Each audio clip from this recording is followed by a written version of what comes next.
জাকসু নির্বাচনে প্রার্থীদের প্রচারণার খবর জানাতে জাহাঙ্গীরনগর বিশ্ববিদ্যালয়ে আছেন রিপোর্টার মোজাফফর হোসেন জয়। সরাসরি যাচ্ছি তার কাছে।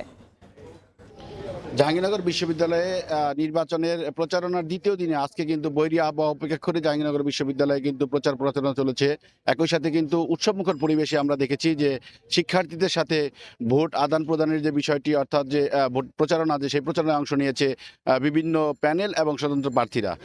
সর্বশেষ তথ্য অনুযায়ী জাহাঙ্গীরনগর বিশ্ববিদ্যালয়ে ইতিমধ্যে মোট 60টি প্যানেল ঘোষিত হয়েছে। কিছুক্ষণ আগেও একটি স্বতন্ত্র প্যানেলের ঘোষণা দেওয়া হয়েছে।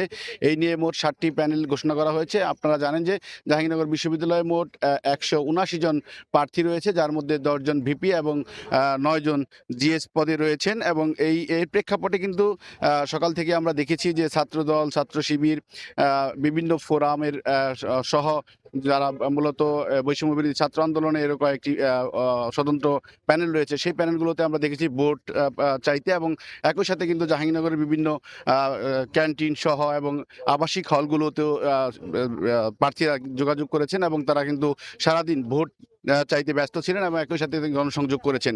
আমরা যতটুকু জানতে পেরেছি, জাহাঙ্গীরনগর বিশ্ববিদ্যালয়ে ইতিমধ্যেই 60টি প্যানেল ঘোষণা করা হয়েছে এবং আলাদা করেও স্বতন্ত্র প্রার্থী রয়েছে যারা নির্বাচনী প্রচারণায় অংশ নিচ্ছে এবং শান্তিপূর্ণভাবে নির্বাচন অনুষ্ঠিত হবে বলে তারা ধারণা করছেন। ইতিমধ্যে কিন্তু যে বিষয়টি ঘুরে ফিরে আসছে সেটি হচ্ছে দীর্ঘ 33 বছরে পাওয়া না পাওয়ার যোগফলের হিসাব নিকাশ এবং কতটুকু কষ্টে রয়েছেন ছাত্রীদের সুবিধা অসুবিধার বিষয়গুলো শিক্ষার্থীরা তুলে ধরছেন এবং একই সাথে কিন্তু বিভিন্ন প্রতিশ্রুতি দিচ্ছেন যারা নির্বাচনে অংশগ্রহণ করছেন। এবং একই সাথে তারা বিভিন্ন কিছু তুলে ধরছেন শিক্ষার্থীদের কাছে যে নির্বাচন সম্পন্ন হলে এবং তাদের প্যানেল জয়ী হলে তারা মূলত কি কি করবেন, উন্নয়নমূলক কাজ, বিশেষ করে ট্রান্সপোর্ট সুবিধা সহ, বিশেষ করে খাবার সুবিধা সহ এবং গণরুমের যে সমস্যাগুলি রয়েছে সেই সমস্যাগুলোই ঘুরে ফিরে আসছে। একই সাথে আপনি জানেন যে জাহাঙ্গীরনগর বিশ্ববিদ্যালয় মূলত প্রাকৃতিক পরিবেশ বেষ্টিত একটি শিক্ষা প্রতিষ্ঠান, যেখানে প্রকৃতি নিয়ে অনেক ধরনেরই ঘটনা রয়েছে। সেই ঘটনাগুলো প্রতিরোধ করতে কিন্তু বিশেষ করে